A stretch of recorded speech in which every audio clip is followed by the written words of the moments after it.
Dear audience, from a European perspective, Eglantine Jebb from England and Jan Korczak from Poland are the outstanding pioneers of children's rights. Although some other names could be added and have been added this morning. However, no other person's practice and writings was so closely related to the emerging idea and eventual qualification of the rights of the child in international law. To the best of my knowledge, Janusz Korczak and Eglantine Jebb never met, let alone cooperated on the idea of rights of children. On the contrary, as you have heard, there is the often quoted statement, and I repeat it once more, of Janusz Korczak about the Geneva Declaration on Child Rights of the League of Nations, the adoption of which, as we just have heard, was initiated and pushed by Eglantine Jebb, and a statement in which Korczak expressed harsh criticism. The Geneva lawgivers have confused duties with rights. The tone of the declaration is not insistence but persuasion, an appeal to goodwill, a plea of kindness. That's Korczak. In order to avoid misunderstandings, Korczak was not against rights. He was an enthusiast, a fanatic of rights of children. However, when he spoke about rights, he did not refer to a legal system which ensures children's rights. So he did not define child rights of the kind which states later incorporated in international law.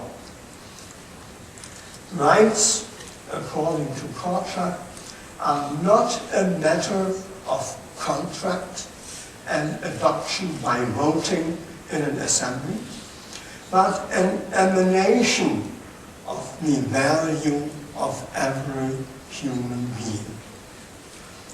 So he was free to claim rights of children which could not be enforced by legal action. For instance, the right of the child to the present day. It is a right to enjoy one's actual existence against all pressures which intend to make the child a tool for a goal to be achieved in the future. It is absolutely sure that Korczak's inattention of rights as elements of a justice system was not motivated by disregard for the children's capacities to be right holders. Instead, as I assume, it was a consequence of growing up in a country, Poland, occupied by foreign powers, in which laws were not the people's laws, and the law enforcement system did not respect civil and political rights of these citizens. In such a situation, it seems plausible to dismantle rights of their institutional inventedness and refer to the moral essence of rights. Rights are the provisions on which a human being can rely in interactions and relationships with others in order to survive as a respected human being. Therefore, This is my thesis. In the view of Korczak, rights belong to the practice of joint good life, joint good lives of adults and children. This radical view obviously is different from Eglantine Jepp's charity orientation. Also, her approach is a radical orientation. Mankind owes to the child the best that it has to give. This is powerful language, as Lothar just has explained. But her radicalism was driven by the suffering, the injustice, and the social troubles to be expected from children growing up in hardship and distress. These cruel realities generated her resolute motivation. But it is a motivation which was not based on the child's perspective. I am sure that she would protest against my interpretation. But I understand that she was upset because of the children's terrible need and imposed moral obligations on adults. In any case, she was the right person for the League of Nations. If Janusz Korczak would have addressed the plenary of the League, most probably the delegates would have simply shrugged off his plea. Both pioneers had a great role in the history paving the way to the Convention of the Rights of the Child, but their roles were different.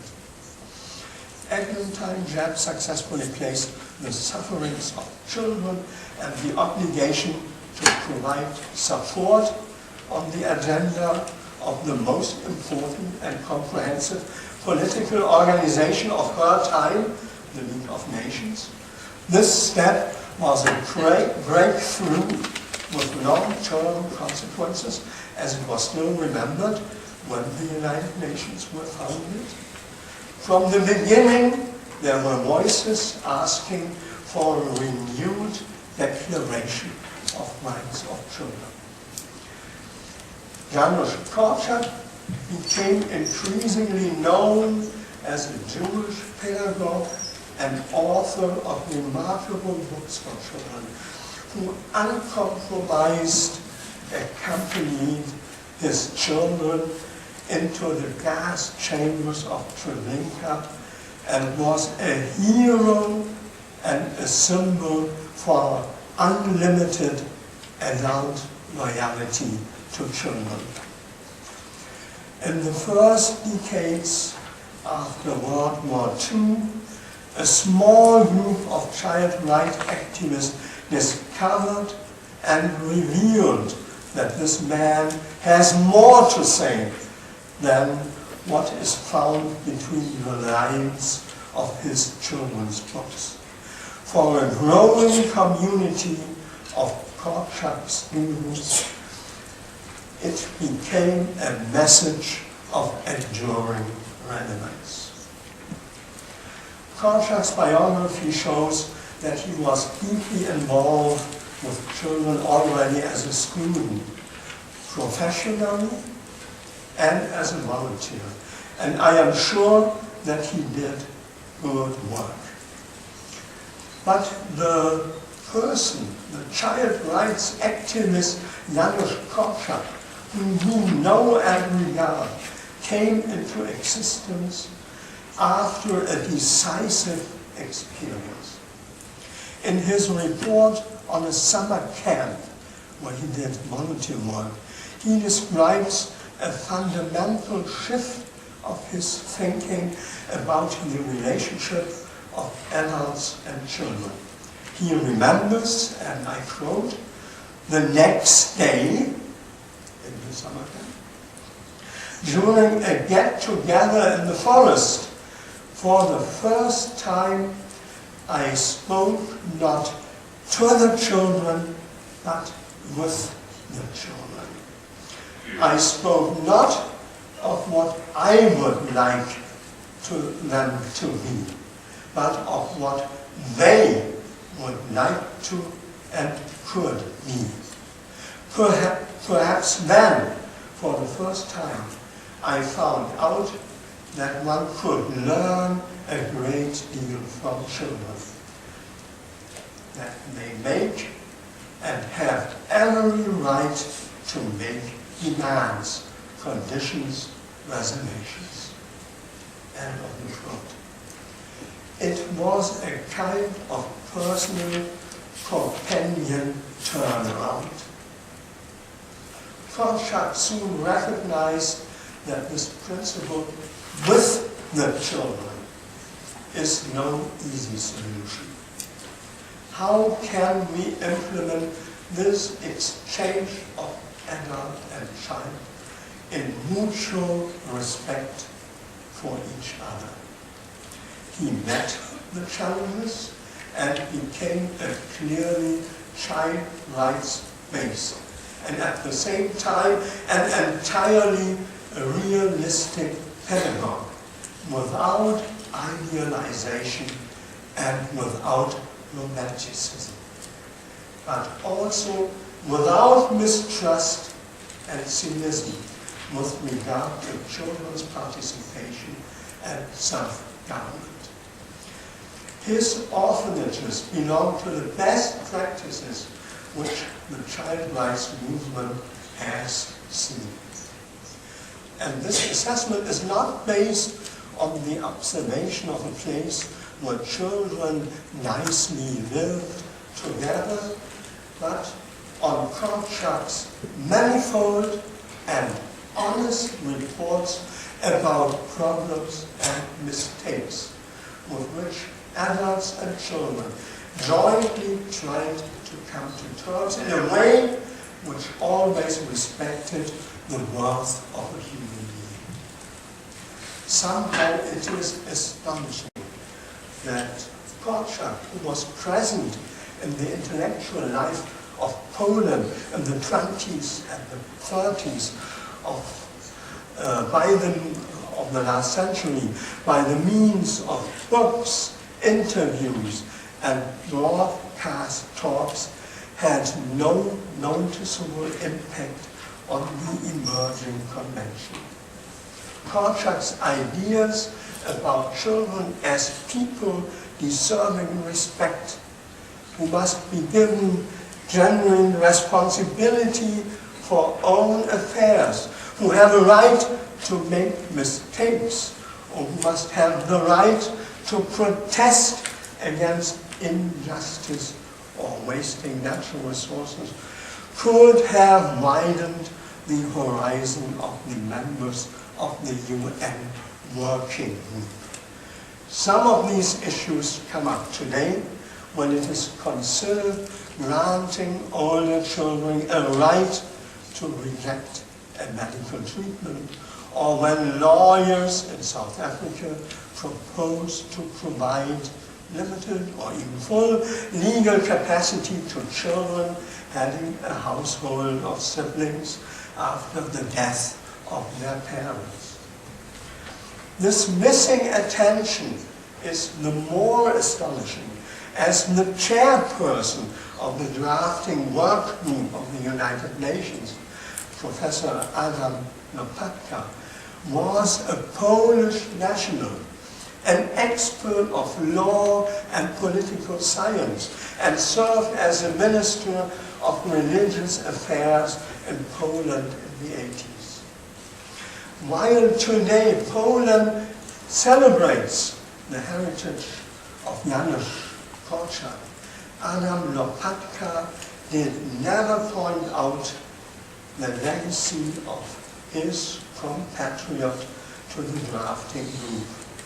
Most probably, Korczak's resolute view of children as persons of their own right, endowed with the right to participation and self-government, did not correspond to the official educational ideology of the communist government of those days. You must also keep in mind that Korczak's comprehensive body of published work, 16 volumes, many thousand pages, was partly only translated into English. A compilation of most important texts edited by Martin Warrens in the 60s in the US apparently was noticed by insiders only. I have to underline that Janusz Korczak was not a man who lived out of sight of his country before the German occupants forced all the Jews into the ghetto and made them to no persons. Who was this man who we call a pioneer, sometimes the father of the United Nations Convention? Janusz Korczak was born in 1878 or 79 in Warsaw as the first child of a Jewish family. The father was an advocate, the family lived at ease, and Henrik, his original name, never paid attention to his Jewish descent until anti-Semitism massively spread in Poland towards the end of the 19th century. He assumed the name Janusz Korczak, which he first used as a pseudonym as author of popular books. Although the situation of the family worsened dramatically when the father became sick and died, Janusz studied medicine in Warsaw and specialized as a pediatrician. Since Warsaw was under Russian rule, he had to serve as an army surgeon in the Russian-Japanese War, 1984 and 5. Afterwards, he continued studies in Berlin and Paris, and then became a doctor at a hospital in Warsaw. As mentioned, Janusz Korczak several times worked as an unpaid volunteer in summer camps organized for children from poor families. In 1911, he was asked to be the director of an orphanage for Jewish children. As he got the freedom to organize this home according to his ideas of children and their rights, he decided to give up his position at the hospital and became responsible for the orphanage Domzirot for Jewish children and later for a second one, National. Why did Janusz Korczak go this way? Besides his studies and work in the hospital, Korczak began to visit orphanages, reformatories, and detention centers for juvenile delinquents, a school for children with disabilities, a neurological hospital, and summer camps.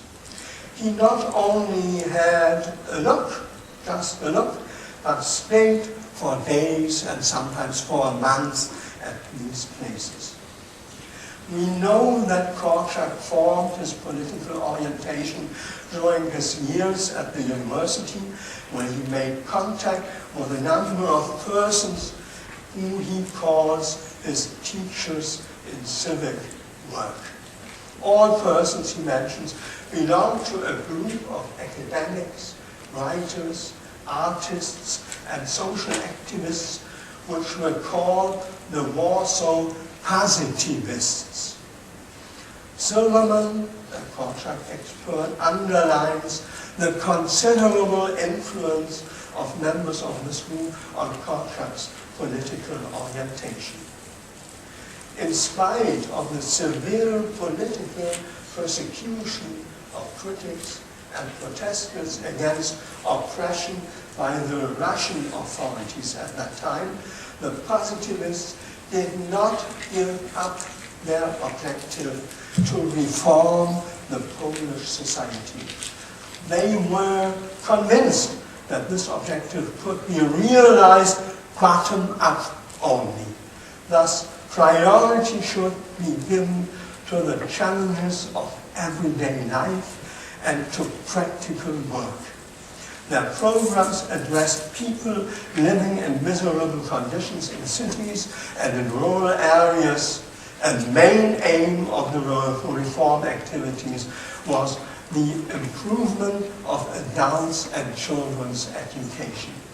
In the view of the positivists, education comprises not only formal instruction in school, but also self-education by active involvement in daily problems. Korczak's ideas on strengthening children's personalities and his educational practice reflect such conceptions.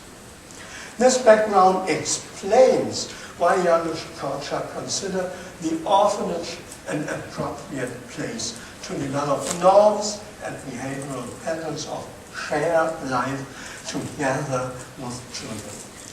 The base was respect for children as human beings. He emphatically underlined that the child will not become a human being, and now quote, the child is already a resident, a citizen, and already a human being. In this community of children and adults, children had to take own responsibility for jointly solving everyday problems and conflicts. Here they could learn discipline and self-control.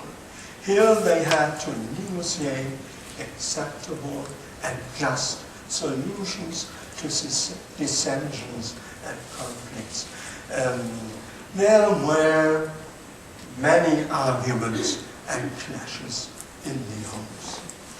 Do not forget that most of these children had a hard lot in life. Korczak's intention was to establish a society of children in the orphanages based, again quote, on the principles of justice, brotherhood, and equality of rights and duties.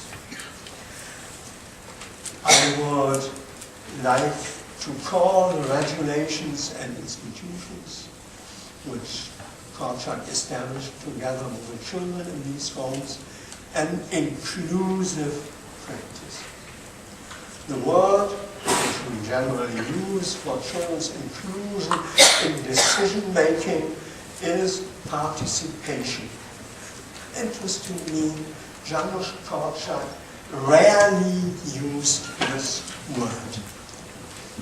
In 2 sentences only in this work, Korczak highlighted the crucial importance of children's participation.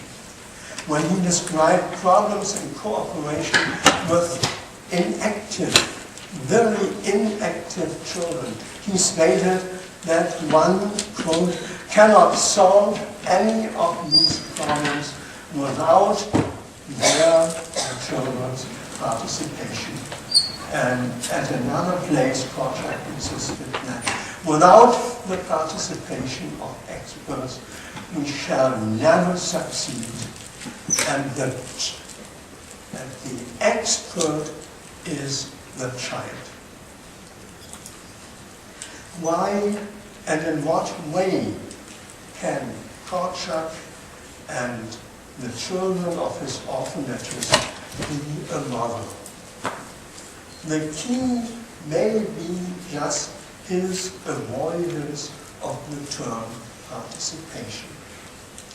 Korczak rejected any conception in which the adult bows down to the child and invites the child or children to give their comment.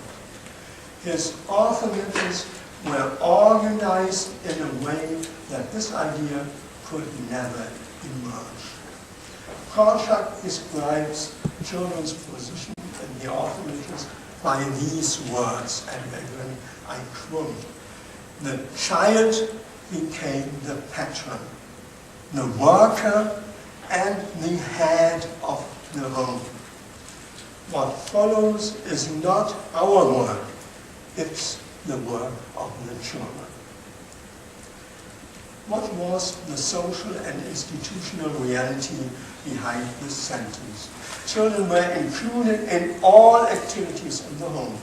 They were competent to do so as they deliberate, discuss, and decide at places and in situations which they thoroughly know, together with others whose actions they can assess, in a context in which they can calculate the consequences, and in a network of cooperation where responsibilities can be established.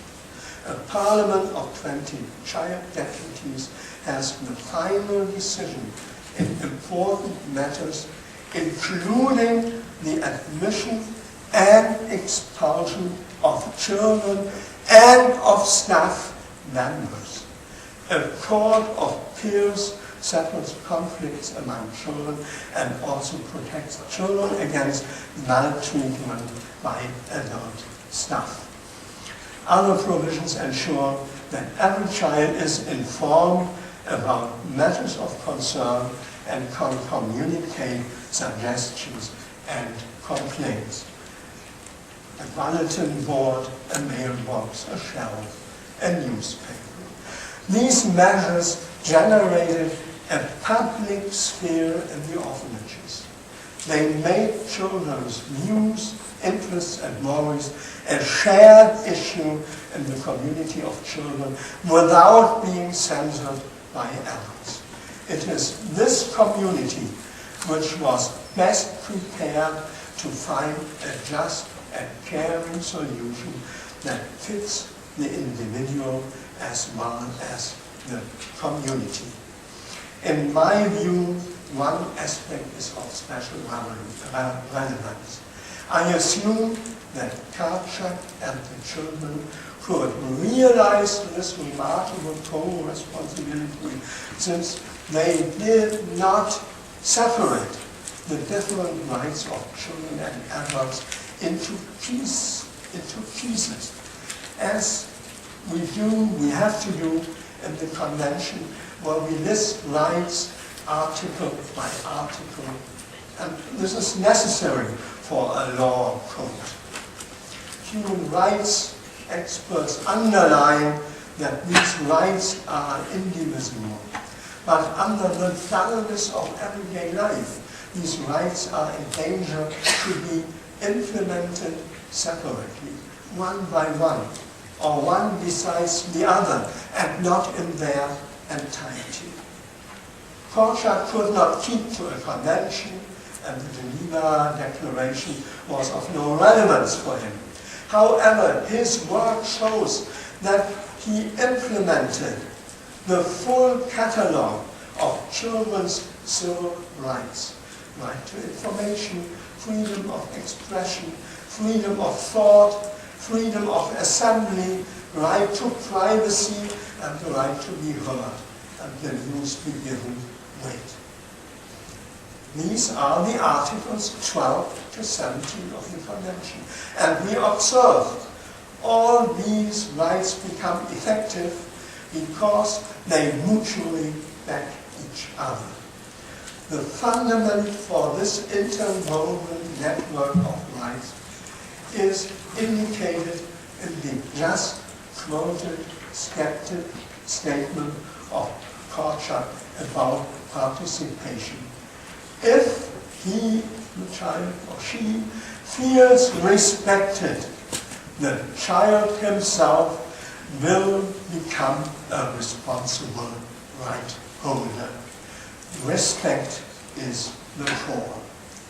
In my view, Korczak's way of practicing child rights together with the children in their entirety is his message to the child rights movement still today.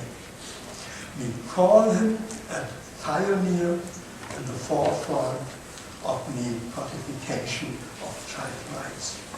But we also should call him a pioneer with regard to the ongoing endeavors of fully practicing the rights of the child. Thank you.